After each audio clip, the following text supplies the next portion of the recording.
I can only imagine, though, that Donald Trump orchestrated every single second of how that town hall played out, that he was able to get a completely friendly audience. They're on a college campus. It was Republican primary candidates. Republican primary voters. Right. They didn't even have an undecided voter, though. They didn't throw in an independent or someone who said, I voted for you in 2016, but I didn't in 2020 because of XYZ reason. How are you going to win back my vote? It was a fan boy and girl session the entire time. Hey guys, Boston Brian here, and that was Fox News host and liberal punching bag for the Five, Jessica Tarlov, accurately calling out CNN for their disgusting and depraved clown show they put on with Donald Trump. Not only does she point out the ridiculous nature of the softball clown hall with 400 Trump fans in attendance that you know is going to agree with every lie he spews out of his face, but I think she does a better job than Caitlin Collins ever did during the clown hall, pointing out the lies and the amount of lies that were coming out of Donald Trump's face. There was such an incredible cascade of lies flowing out of his mouth.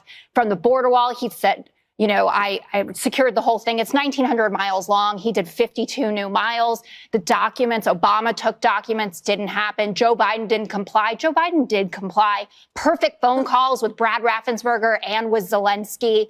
That Democrats support infanticide. And Caitlin Collins let that one go. And I thought that that was a major losing moment for her, because if you want to make the Dobbs decision a focal point, which it absolutely will be in this election, and you hear the former president say that Democrats support abortion up till 9 months, even after the baby's born, complete dereliction of duty. And unfortunately, once again, I'm forced to agree with her, because I find it absolutely inexcusable that any so-called journalist could sit there and let Donald Trump spew bullshit out of his mouth like this and not give any pushback whatsoever. It's beyond inexcusable and shows that she was way over her head. And don't gloss over the fact that he fails three times to say whether or not he plans to implement a federal abortion ban when and if he becomes president. The way I look, I think it's very important to say this. I consider the other side to be radical, because the other side, under Roe v. Wade and other things, the other side, they're radical because they will.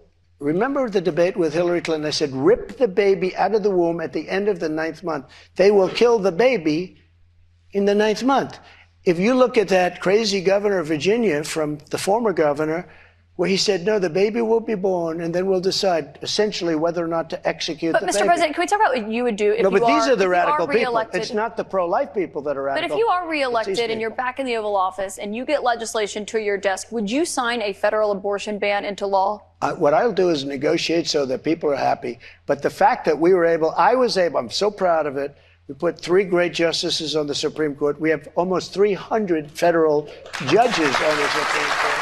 So just to be clear, Mr. President, you would sign a federal abortion ban into law. I said this. I want to do what's right.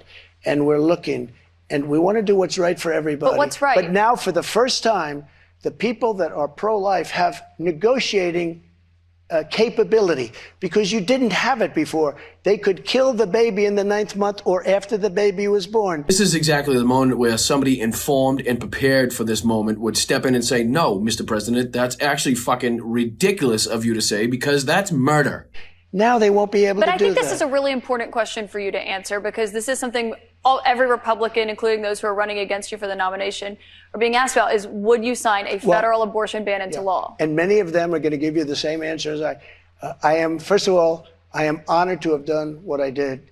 And a lot of people said in 150 years, he's now the most consequential president because he saved so many lives. You know, if you don't count the million plus that have died because of this degenerate lunatic's inability to take COVID seriously or implement any serious policy that would help this country get through the pandemic. CNN had the perfect opportunity to let the American people know that this is the exact reason they are still suffering at the gas pump, still suffering at the grocery store, because of this asshole's inability to take COVID seriously. And because of what I've done, we now have a great negotiating ability. That's what I do in life. I negotiate. Well, it's amazing you still find time for negotiating between sexually assaulting women and grifting your fan base out of every dollar that they have. And here she is again, accurately depicting for Fox News viewers what can only be described as one of the most shameful, one of the most disgusting, one of the most dangerous moments in television history, when the day after Donald Trump is credibly found liable for sexual assault against E. Jean Carroll in order to pay $5 million, CNN allows him the airtime to go on and not only ridicule her, but tell some bogus story about it's her fault, which after actually committing the assault is the next worst thing you can do as a man, is to then blame the woman for her experiences that you committed upon her. And you can tell Judge Pinot Grigio isn't too happy about this one. And I'm assuming Greg Gutfeld isn't too happy, but they forgot his booster seat apparently, so I can't see him, so I don't know. On the day after he gets a ruling that he sexually abused and defamed E. Jean Carroll, and he calls her a whack job, and the audience is laughing. It was, just appalling.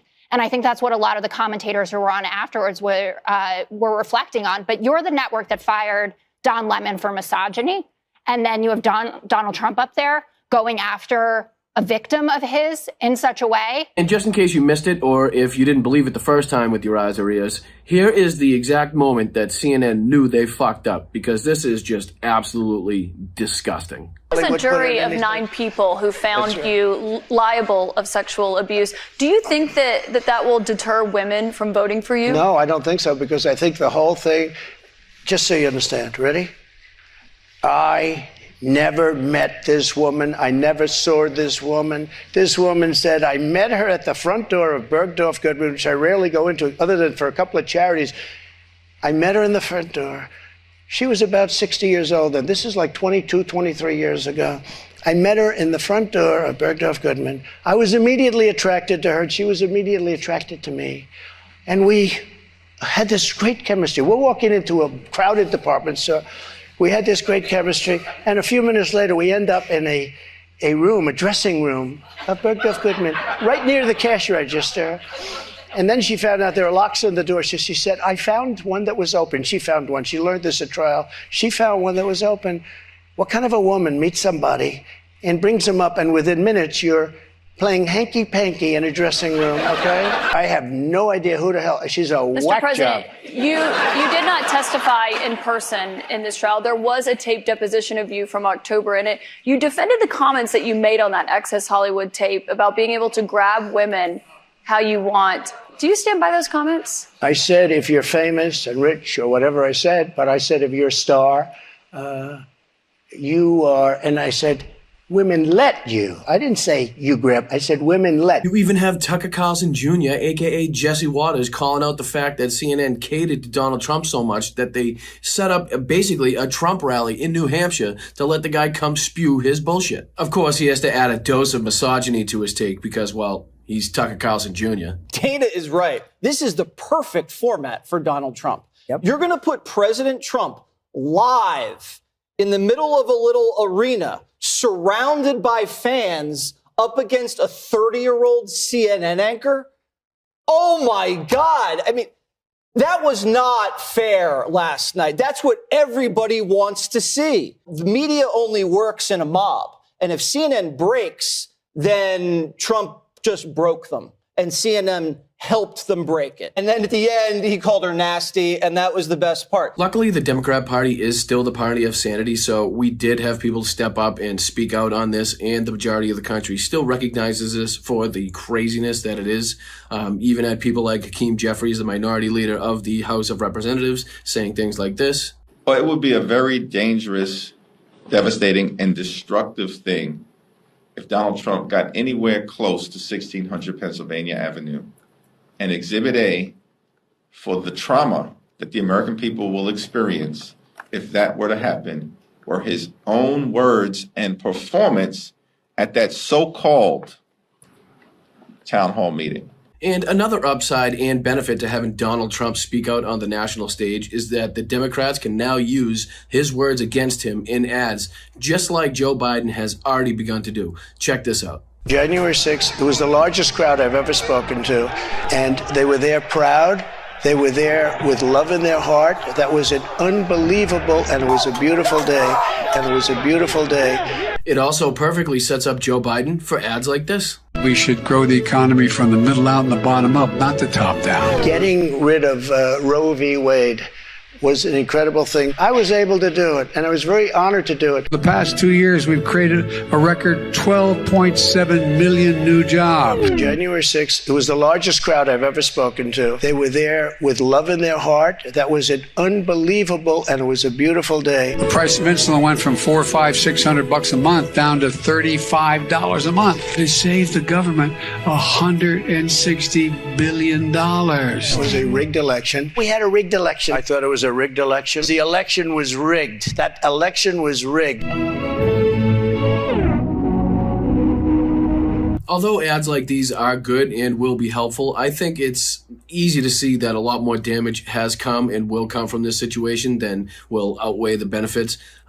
Anytime you give Donald Trump the airtime and credibility that he so desperately seeks, especially from a national news outlet like CNN, I think it can only do bad things for the democracy of this country. Frankly, I think Caitlin Collins and CNN should be absolutely ashamed of themselves for giving airtime to somebody that was just credibly accused of sexual assault in order to pay $5 million in restitution. Not only that, but I do believe that they owe women all across this country an apology for the way this went down. What isn't a secret going forward, and what we can't bank on as Democrats, is having CNN as an ally in this political fight. I think it should be very clear to us what direction the leadership at CNN wants to take that channel in going forward, and we damn sure cannot count on them to do our fighting for us, so we're going to have to step up and do it ourselves. And without a doubt, one of the best ways for you to do that, one of the best ways for you to stay informed, is to click the subscribe button here at the MeidasTouch Network.